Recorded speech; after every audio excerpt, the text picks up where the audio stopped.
करवाने का तीसरा दिन है और मैं तृतीय चरण में तीसरी एक्टिविटी करवाऊंगी। इस एक्टिविटी से बच्चों को बहुत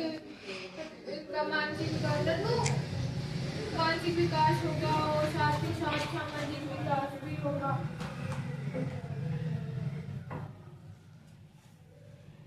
इस एक्टिविटी में मैं बच्चों को एक कहानी सुनाऊंगी कि जंगल का राजा कौन होता है?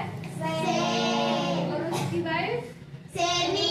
तो इसी तरह एक शेर होता है और वो जंगल का क्या होता है? राजा। तो राजा होता है और उस शेर को बहुत भूख लगी तो उसको एक हिरण दिख गई तो उसने हिरण को खा लिया, मार दिया और खा गया। तो उसको खाने के बाद उसके गले में क्या अटक गई? हड्डी। तो हड्डी निकलवाने के लिए पूरे जंगल में जाता है। पहले उसको भालू मिलता है, वो भालू से हेल्प मांगता है, मेरी मदद कर दो, मेरी हड्डी निकाल दो। लेकिन शेर से सब क्या होते हैं? डरते हैं। तो भालू ने उसकी मदद नहीं की। फिर उसको एक बंदर मिलता है जंगल में। जंगल कहाँ रहता है? बंदर कहाँ रहता है? पेड़ पे। तो उसने बंदर से भी मदद मांगी कि मेरी मदद कर दो। तो उसने उस बंदर ने भी मना कर दिया। तो वो जंगल के हर एक जानवर के पास जाता है कि मेरी हड्डी निकाल दो, मेरी हड्डी निकाल दो, लेकिन वो नहीं निकालता, कोई भी उसकी मदद नहीं करता। अंततः थक कर वो बैठ जाता है और उसको एक मिलता है चूहा।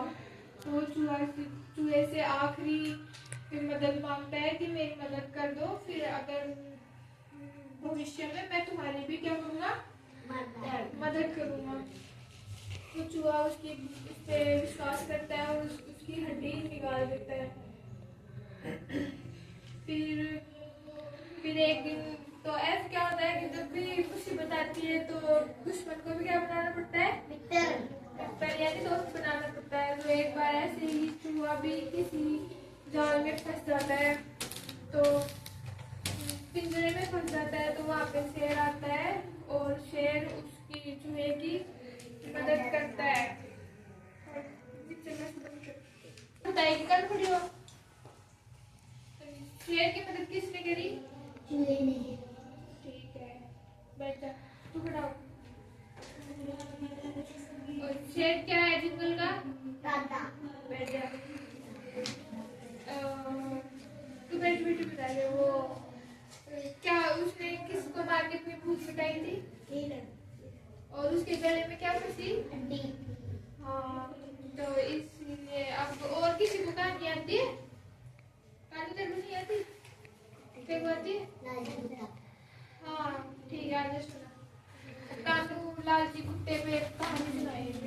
एक लालची कुत्ता था। वह एक बार नदी के किनारे चल रहा था, तभी उसे हड्डी दिखाई दी। वो अपनी हड्डी को मुंह में लेके और फिर बाद में थोड़ी सी दूर जाते ही उसे अपनी परछाई पानी में दिखी। तो वह ऐसे सोचा कि इसके अंदर भी कोई एक दूसरा कुत्ता होगा, इसलिए ना उसने उसको छीनने के लिए उसने अपना मुंह खोला और उसने खोलते ही उसकी हड्डी गिर गई और बेचारा लालची कुत्ता हमेशा देखते ही रह गया। तेरे को भी आती है कहानी? सुना जा, यही से सुना दे।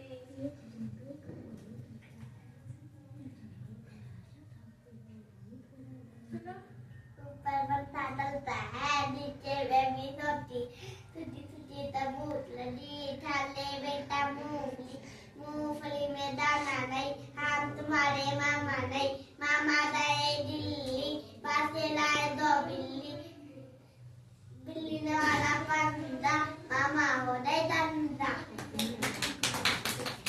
अलग अलग कहानियाँ सुनाई। और किसको आती है कहानी? हाँ सुना दे, बैठे बैठे। शेर पे तो मैंने सुनाई है। दूसरी ठीक है, कोई बात नहीं। तो एक लोमड़ी थी। वो बहुत भूखी थी और कौवे के पास गई। कौवा पेड़ पे रोटी का टुकड़ा मुंह में लेके बैठा था। तभी लोमड़ी उसके पास गई और बोली कि कौवा भैया, आपकी आवाज़ मेरे को बहुत मीठी लगती है, आप मेरे को गाना सुना दो। तभी कौवा जैसे अपना मुंह खोला और खड़े की रोटी नीचे गिर गई और लोमड़ी रोटी लेके चली गई। तो इस तरह बच्चों ने भीतरी खेल क्रियाविधि का आनंद लिया और यह क्रियाविधि करने में 15 से 20 मिनट का समय लगा और बच्चों को बहुत आनंद आया।